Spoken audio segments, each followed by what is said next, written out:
നമസ്കാരം. ലോക്സഭാ തെരഞ്ഞെടുപ്പിൽ തിരിച്ചടി നേരിട്ട ബി.ജെ.പിയോട് കേന്ദ്രത്തിൽ കൂടുതൽ മന്ത്രിസ്ഥാനങ്ങളും നിർണായക വകുപ്പുകളും ചോദിച്ച് സഖ്യകക്ഷികൾ.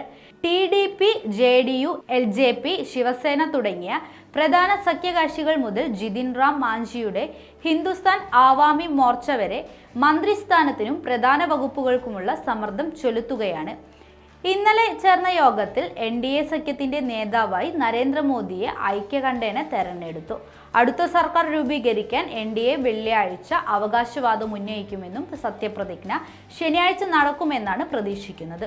യോഗത്തിൽ ടി.ഡി.പിയും ജെ.ഡി.യുവും എൻ.ഡി.എയിലെ ബി.ജെ.പി ഇതര അംഗങ്ങൾക്കിടയിൽ മന്ത്രിസ്ഥാനത്തിന്റെ സിംഹഭാഗത്തിനായും യോഗത്തിൽ അവകാശവാദം ഉന്നയിച്ചു.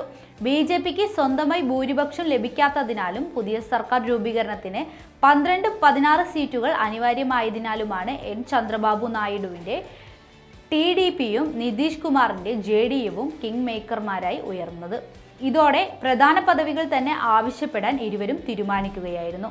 എൻ.ഡി.എയുടെ 290 സീറ്റുകളിൽ ബി.ജെ.പി 240, ടി.ഡി.പി 16, ജെ.ഡി.യു 12, ശിവസേനയ്ക്ക് 7, ലോക ജനശക്തി പാർട്ടി രാം വിലാസ് 5 എന്നിവരാണ് പ്രധാനികൾ. മൂന്നാം മോദി മന്ത്രിസഭയിൽ സ്പീക്കർ പദവിക്ക് പുറമെ 8 മന്ത്രിസ്ഥാനങ്ങൾ ഡി.ടി.പി ആവശ്യപ്പെട്ടതായാണ് റിപ്പോർട്ട്. റോഡ് ഗതാഗതം, കൃഷി, ഗ്രാമീണ വികസനം, ഐ.ടി, കമ്മ്യൂണിക്കേഷൻസ്, ആരോഗ്യം, വിദ്യാഭ്യാസം, പാർപ്പിടം ആൻഡ് അർബൻ ഡെവലപ്മെന്റ് തുടങ്ങിയ ക്യാബിനറ്റ് പദവികൾ ധനവകുപ്പിൽ സഹമന്ത്രിസ്ഥാനവുമായി ടി.ഡി.പി നോട്ടമിടുന്നതാണ് സൂചന.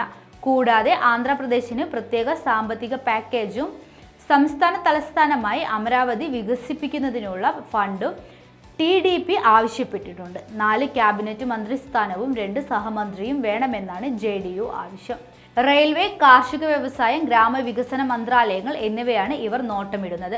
കൂടാതെ എൻ.ഡി.എ കൺവീനർ സ്ഥാനം എൻ.ഡി.എ സർക്കാരിന് മിനിമം പൊതുപരിപാടി വേണമെന്നും ജെ.ഡി.യു ആവശ്യപ്പെട്ടിട്ടുണ്ട്.